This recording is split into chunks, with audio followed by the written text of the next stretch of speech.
Shalom sahabatku, mari kita siapkan hati kita untuk dapat merenungkan kebenaran firman-Nya di pagi hari ini, yaitu, adakah Raja di atasmu? Mari kita buka Alkitab di dalam kitab Hakim-Hakim 17 ayat 6. Pada zaman itu, tidak ada raja di antara orang Israel. Setiap orang berbuat apa yang benar menurut pandangannya sendiri. Perjalanan hidup bangsa Israel keluar dari tanah Mesir melewati beberapa episode. Awalnya Israel berjalan di bawah era pemimpin di mana Tuhan telah memilih Musa sebagai pemimpin bangsa itu untuk yang pertama kalinya. Lalu setelah Musa mati, maka Yosua tampil dan diurapi menggantikan Musa sebagai pemimpin bangsa itu. Era para pemimpin pun berakhir sampai Tuhan mengangkat dan mengurapi para hakim-hakim, sehingga dimulailah era hakim-hakim di Israel. Kemudian, satu ketika, era hakim-hakim pun berakhir ketika bangsa itu berontak dan menuntut untuk diangkatnya seorang raja di atas mereka. Terhadap Samuel, hakim-hakim terakhir di bangsa itu, Israel menuntut demikian di 1 Samuel 8 ayat 5-6. Dan berkata kepadanya, "Engkau sudah tua dan anak-anakmu tidak hidup seperti engkau, maka angkatlah sekarang seorang raja atas kami untuk memerintah kami, seperti pada segala bangsa-bangsa lain." Waktu mereka berkata, "Berikanlah kepada kami seorang raja untuk memerintah kami," perkataan itu mengesalkan Samuel. Maka berdoalah Samuel kepada Tuhan.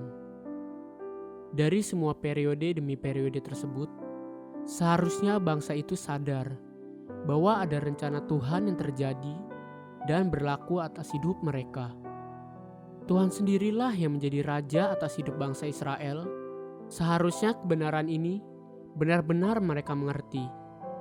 Musa sekalipun dia luar biasa, namun dia juga manusia biasa yang bisa berbuat salah dan tidak maha tahu. Musa hanya sekedar menyampaikan isi hati Tuhan, lalu mengajarkan dan mengingatkan bangsa Israel untuk tetap hidup benar di hadapan Tuhan. Tuhan sendirilah raja pada era pemimpin. Hakim demi hakim bermunculan. Setiap kali seorang hakim mati, kembali juga kedegilan hati bangsa Israel untuk hidup serong dan jahat di hadapan Tuhan, sampai Tuhan mengangkat seorang hakim yang lain. Seharusnya bangsa Israel sadar, perkataan hakim-hakim tidak kekal. Hakim-hakim tidak mampu terus-menerus mengatur dan mengingatkan bangsa itu. Tuhan sendirilah raja yang kekal pada era hakim-hakim.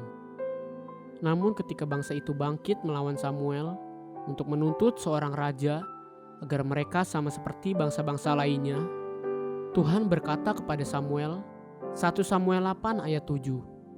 Tuhan berfirman kepada Samuel, "Dengarkanlah perkataan bangsa itu dalam segala hal yang dikatakan mereka kepadamu, sebab bukan engkau yang mereka tolak, tetapi akulah yang mereka tolak, supaya jangan aku menjadi raja atas mereka." Inilah kebenaran yang perlu kita renungkan pagi ini. Sejak awal, Tuhan menetapkan di hati umat-Nya agar kita belajar menerima Tuhan, bukan sekedar sebagai Tuhan, tapi juga sebagai Raja. Fungsi dan hakikat Tuhan adalah penyelamat. Kita mengerti bahwa kita diselamatkan bukan oleh uang dan diri kita sendiri, tapi oleh apa yang Tuhan buat bagi kita di atas kayu salib. Itulah Tuhan. Namun coba bertanya kepada diri kita sendiri secara jujur, adakah Dia juga menjadi raja atas hidup saya? Apa fungsi dan hakikat raja? 1 Samuel 8 ayat 10-17 berkata demikian tentang hak raja. Dan Samuel menyampaikan segala firman Tuhan kepada bangsa itu yang meminta seorang raja kepadanya.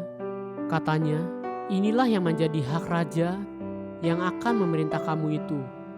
Anak-anakmu, laki-laki, akan diambilnya dan dipekerjakannya pada keretanya dan pada kudanya, dan mereka akan berlari di depan keretanya. Ia akan menjadikan mereka kepala pasukan 1.000 dan kepala pasukan 50. Mereka akan membajak ladangnya dan mengerjakan penuaian baginya. Senjata-senjatanya dan perkakas keretanya akan dibuat mereka. Anak-anakmu perempuan akan diambilnya sebagai juru campur rempah-rempah, juru masak, dan juru makanan. Selanjutnya dari ladangmu, kebun anggurmu, dan kebun zaitunmu akan diambilnya yang paling baik dan akan diberikannya kepada pegawai-pegawainya. Dari gandummu dan hasil kebun anggurmu akan diambilnya 1/10 dan akan diberikannya kepada pegawai-pegawai istananya dan kepada pegawai-pegawainya yang lain. Budak-budakmu laki-laki dan budak-budakmu perempuan, ternakmu yang terbaik dan keledai-keledaimu akan diambilnya dan dipakainya untuk pekerjaannya. Dari kambing dombamu akan diambilnya 1/10 dan kamu sendiri akan menjadi budaknya. Hidupmu akan dipersembahkan untuk melayani rajamu. Benarkah demikian? Engkau harus setia dan jujur mengembalikan 10% dari semua pendapatanmu kepada rajamu. Benarkah demikian? Pada zaman Mika, kekacauan terjadi, sebab tidak ada raja. Sebab dikatakan, pada zaman itu tidak ada raja di antara orang Israel. Tiap orang berbuat apa yang benar menurut pandangannya sendiri. Haleluya. Sahabatku, mari kita sama-sama berdoa. Bapa Surgawi, terima kasih untuk kebenaran firman-Mu pagi ini. Engkaulah Raja atas hidupku dan seluruh rumah tanggaku. Amin. Jesus loves you and so do I.